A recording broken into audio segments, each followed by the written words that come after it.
Vamos ouvir agora o missionário Ricardo Salcedo, nos trazendo a palavra aí. Glória a Deus, bom dia. Saúdo a todos com a paz do Senhor, amém? Cumprimento a todos com a paz do Senhor. Só quem está feliz, levanta a mão assim, dão glória a Deus, irmãos. Deus está neste lugar e nós estamos alegres e felizes por isso. Meus irmãos, eu quero primeiramente expressar minha gratidão a Deus por estar aqui primeira vez nessa cidade. Já tínhamos passado por aqui com nosso irmão Odido, que estivemos em Jaçanã, não foi? Conheci um pouco até a banda, os irmãos daqui lá de Jaçanã. Que Deus abençoe grandemente. Sou grato a Deus por poder participar desse trabalho aqui com todos. Uma coisa que eu aprendi na Venezuela, quando eu estava lá, que me ensinou o pastor Enéas Rodrigues, que hoje é pastor em Tibau, e ele foi missionário lá na Venezuela, foi meu pastor direto lá, é que cada culto que a gente perde uma bênção que nunca mais na vida a gente vai recuperar. Era só para aquele culto, e se você faltou, perdeu e nunca mais vai recuperar aquela bênção. Então não falta a nenhum culto, amém, meus irmãos? Para você que está me vendo pela primeira vez, eu sou o missionário Ricardo Salcedo, venezuelano, eu não sou brasileiro. Estou aqui no Brasil desde o ano 2016, 10 anos aqui nós estamos. Eu já estive lá na Venezuela com os trabalhos dos missionários que foram enviados daqui do Rio Grande do Norte para lá. Conheci vários brasileiros que ganharam eu e minha família para Cristo. O primeiro que foi enviado daqui para o meu país foi o saudoso pastor José dos Santos Lira. Alguém chegou a ouvir sobre ele aqui? Lembra dele? Quando o pastor Lira chegou lá, eu era uma criancinha. Eu era uma criança pequenininha que minha mãe me levava para a igreja, só que eu não entendia muita coisa, e eu só me lembro dele, pregando na minha cidade, ele era de outra. Depois, enviado daqui do Rio Grande do Norte também, de Mossoró, o pastor Enéas Rodrigues, que hoje está em Tibau. Ele foi missionário lá durante 9 anos, e os 9 anos eu estive com ele diretamente trabalhando lá. Depois o pastor Enéas volta, e quem está lá é o pastor, quem é enviado de Mossoró, é o pastor Nonato, que hoje tem Uruguai, o esposo da irmã Lisângela. Então eu estive lá de perto com os missionários que estão lá, vim para o Brasil, para Pernambuco, a convite de uma igreja para trabalhar como missionário também, cooperando com a igreja em Pernambuco. Foi onde eu conheci minha esposa, nasceu nosso filho Rickson, e faz 3 anos e alguns meses que nós estamos em Mossoró, com o querido pastor Miranda, um pastor missionário que tem uma visão grande em missão, e nesses próximos meses estaremos sendo enviados para o país de Portugal, um lugar onde não apenas Portugal, mas a Europa inteira é frio, não sou de clima, espiritualmente muito frio também, não tem quase igrejas, é bem complicada a questão do evangelho lá. E eu queria que os irmãos orassem por nós. Eu estou falando português, né? Se eu começar a falar alguma coisa meio estranha, pode mandar parar, amigo. Você sabe, você me conhece. Eu queria que vocês orassem por nós, irmãos, que eu vinha conversando com o Dido sobre esse desafio que nós abraçamos junto com a igreja em Mossoró, de ir lá a Portugal. O que se faz aqui não se pode fazer lá. Até agora, depois que a gente assumiu, estamos na questão do processo, e eu estou pesquisando muito e estudando aquela terra que o missionário, antes de ir, ele quer entender como funciona a cabeça do pessoal de lá, a língua de lá, a cultura de lá. Eu tenho pesquisado muito, tenho visto coisas que de verdade são muito preocupantes. Lugares inteiros, bairros inteiros, onde não tem uma igreja evangélica, lá não pode sair para a rua para evangelizar, porque eles chamam a polícia e você é penalizado. Lá não pode fazer cruzada evangelística. Lá você tem uma igreja e não pode fazer muito barulho, porque o vizinho chamam e tiram o pessoal do local de onde está. É muito complicado, irmão. Eu não sei de que maneira Deus vai dar estratégia para nós para evangelizar, mas uma certeza eu tenho: o evangelho vai avançar. Ele vai chegar, assim como chegou aqui, ele vai chegar, vai penetrar nos lugares, e Deus vai fazer coisas maravilhosas. É por isso que nós estamos indo. E eu peço aos irmãos que orem por nós. Você ore por nós, irmão. Amém? Sempre que você estiver no seu íntimo lá, no seu devocional, na sua oração em casa, se lembre que por aqui passou um jovenzinho venezuelano falando portunhol. E você ore por ele e pela sua família. Amém, irmãos? Quem vai orar pela família missionária? Levanta a mão. Sempre eu faço esse pedido quando eu passo pela primeira vez por uma igreja, porque eu entendo a importância e o poder não apenas das ofertas missionárias, mas da oração missionária. uma oração causa um grande impacto lá do outro lado e chega primeiro que o missionário. Paulo escreve aos Tessalonicenses e aos Colossenses, pedindo para a igreja que orasse por ele, para que Deus abrisse porta para a pregação do Evangelho, para que a palavra de Deus que ele estava pregando fluísse e tivesse livre acesso para chegar ao coração, porque é uma batalha de todo dia que sempre se enfrenta. Amém, meus irmãos? Então, com certeza, precisamos muito das suas orações. Amém? E eu queria só compartilhar um texto da palavra de Deus, na segunda carta de Paulo a Timóteo. Abra sua Bíblia comigo. Como falam aqui no Brasil, para não ficar nas minhas palavras. E só aprendi quando chegar aqui, viu, pastor? 2 Timóteo capítulo 4, versículo de número 7. Apenas o versículo 7. Louvado seja o nome do Senhor. Se você perceber que tem alguém perto de você que não tem Bíblia, se junte a essa pessoa, compartilhe a Bíblia com ela e vamos juntos acompanhar o que está escrito nesse texto, nessa pequena passagem da palavra de Deus. Quem encontrou, dê glória a Deus. Segunda carta de Paulo a Timóteo, capítulo 4, versículo de número 7. Está escrito assim na palavra de Deus: combati o bom combate, acabei a carreira, guardei a fé. Eu queria que você repetisse comigo esse texto. Combati o bom combate. Não, espera aí, você fala depois de mim. Amém? Combati o bom combate, acabei a carreira, e guardei a fé. Deixa o texto aberto nesse texto, que é exatamente onde eu quero meditar com vocês nessa manhã, em nome de Jesus. Se o maestro do piano pedir me ajudar, eu agradeço, meu amigo. A segunda carta de Paulo a Timóteo, ele está escrevendo as últimas palavras dele, irmão. É muito importante você, meu jovem, ler essa carta, que é considerada um testamento de alguém que está quase morrendo e vai falar as últimas coisas dele.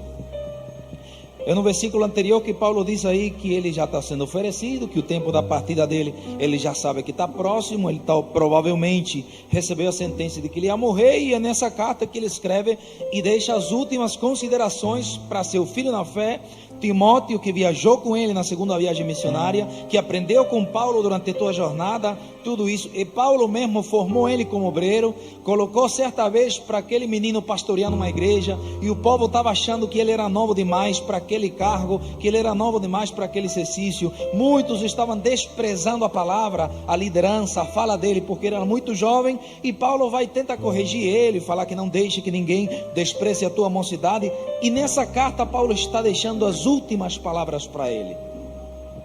E nesse capítulo 4, apenas nesse versículo, Paulo está falando aquilo que ele viveu, que ele passou durante toda a sua jornada.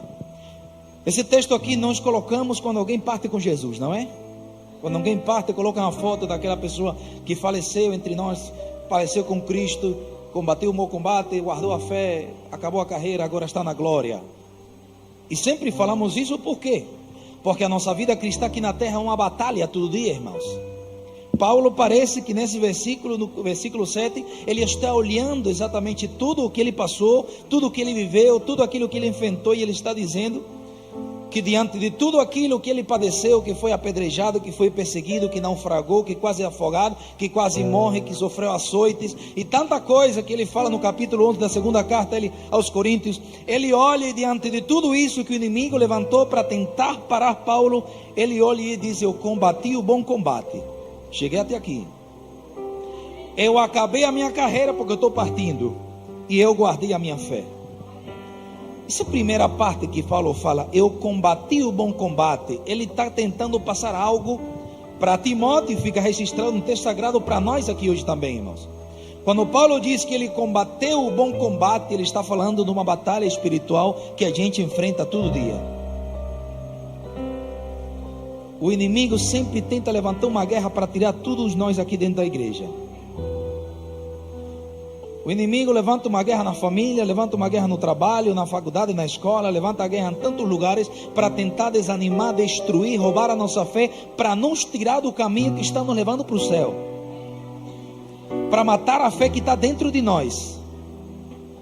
E pense comigo, quantas pessoas faz 10 anos atrás estavam sentados do lado da sua cadeira e uma dessas batalhas tirou ele daqui.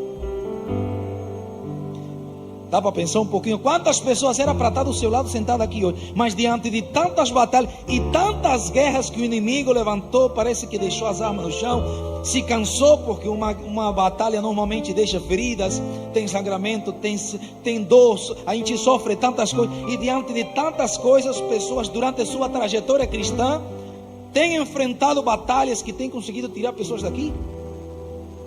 E a gente diz isso acontece porque Paulo está mostrando para ele que diante da batalha Paulo combateu, não deixou se vencer e conseguiu chegar até onde ele está, até o momento da sua partida.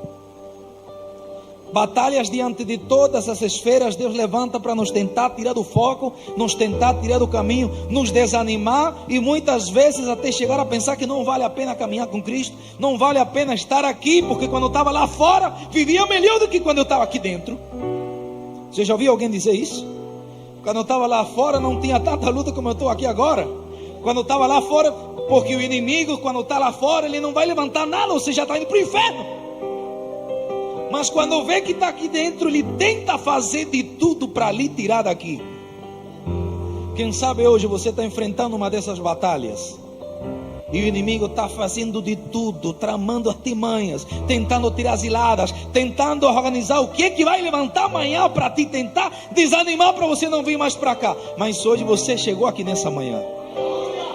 Hoje nós estamos aqui, apesar de que muitas vezes vimos aqui chorando, feridos, desanimados, sem ninguém do lado imaginar o que a gente está enfrentando em casa. A batalha que o inimigo está tentando levantar para nos parar, e mesmo andando e chorando a gente continua se arrastando, vem para cá, caminha, ainda acredita, mesmo quase escorregando na fé, continuamos aqui nessa batalha. Agora, peraí, olha o que diz o texto aqui, leia comigo. Combati o bom combate. Irmão, quando eu li isso aqui, eu fui ler uma Bíblia em espanhol, fui ler outras versões em espanhol para tentar entender, porque isso aqui não tinha muito sentido para mim. Porque para mim, na minha concepção, não sei você, nenhum combate é bom. Não sei se você concorda comigo. Que combate é bom, irmão? Quem é que quer brigar? Só um endemoniado aí que quer, Deus, o Satanás usa para. Mas quem é que quer ir para a guerra, pegar uma arma, ir para um lugar, sabendo que talvez lá ele pode morrer? Você já viu aqueles filmes dos exércitos americanos, que os caras choram quando vão se despedir dos filhos, do cachorro, da família, Você já viu? E choram. Por que eles choram? Você já viu isso nos filmes? E quando eles voltam, não fazem uma surpresa, e os pais se alegram e a mulher chora e abraça, meu Deus, você voltou. Você já viu isso em algum filme, algum relator do comigo? Porque eles choram porque eles vão para uma guerra, normalmente lá no Iraque, naquele Oriente Médio, que é guerra pesada, que ele não sabe se ele vai voltar vivo. Ele não sabe se vai voltar com as duas pernas ou só com uma. Ele não sabe se vai voltar sem um braço, porque o negócio pesa. E ninguém quer ir para essa guerra, não é boa não, irmão. Uma guerra que você sabe que vai ter sangue, provavelmente você vai morrer, provavelmente vai perder algum membro. Essa guerra não é, ninguém quer ir, mas por um sentimento patriótico, mesmo chorando, eles vão lá enfrentar a guerra, independente do que vão fazer. Mas Paulo diz aqui que essa guerra aqui é boa. Por que Paulo diz que essa guerra aqui é boa? Presta atenção aqui o que eu vou falar agora.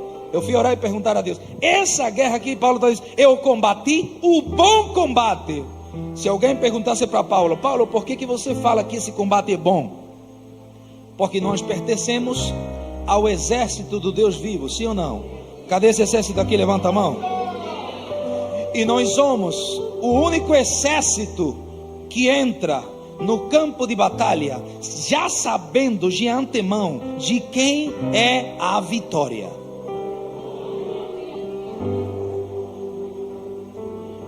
Eu vou repetir aqui para que você saia daqui com isso na mente. Nós pertencemos ao exército do Deus vivo, o único exército que entra no campo de batalha já sabendo de quem é a vitória. Porque o nosso Deus nunca perdeu uma batalha.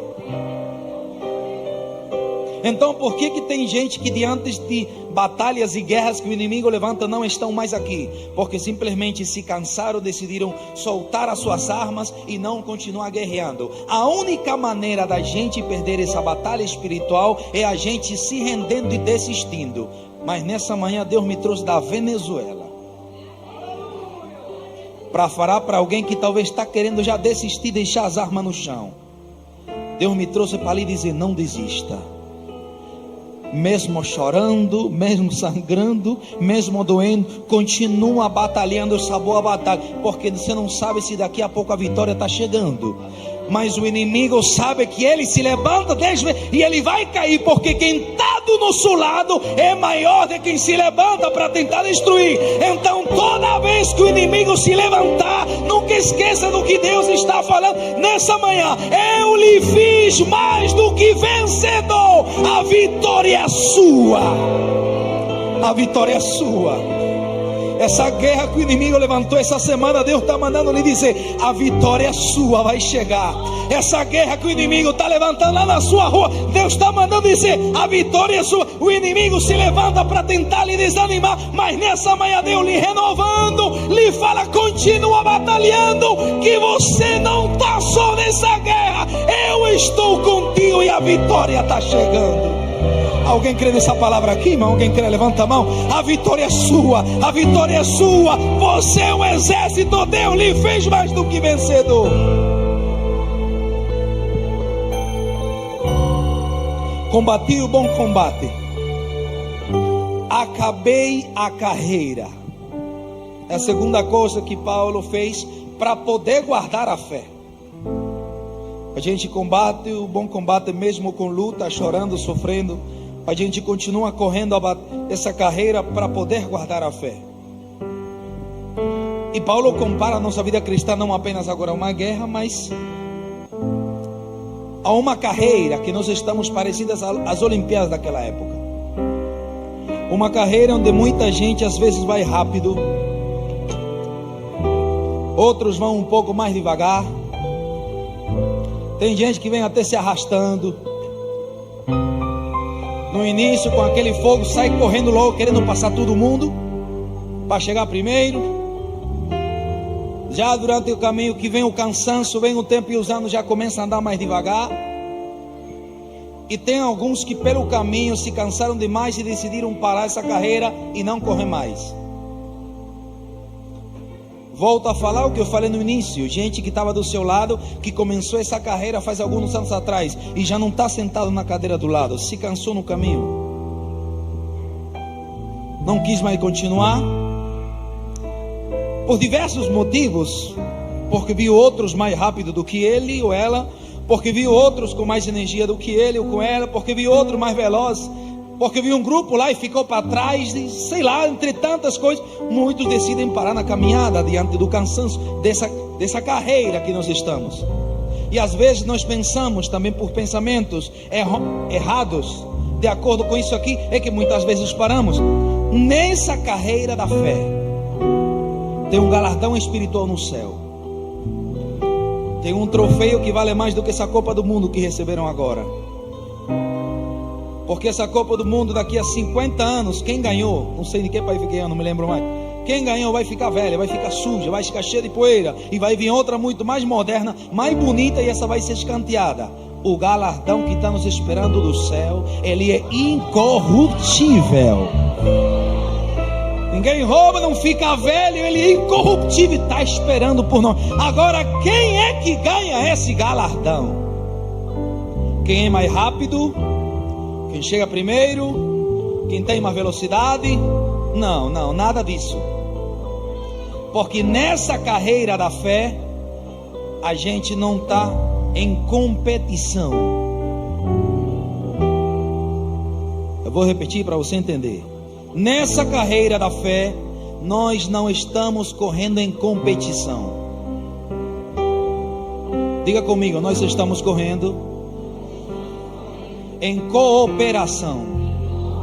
Segura a mão do irmão do seu lado, segure. Diga: a gente está junto nessa corrida. Não importa se você vai devagar, eu estou com você.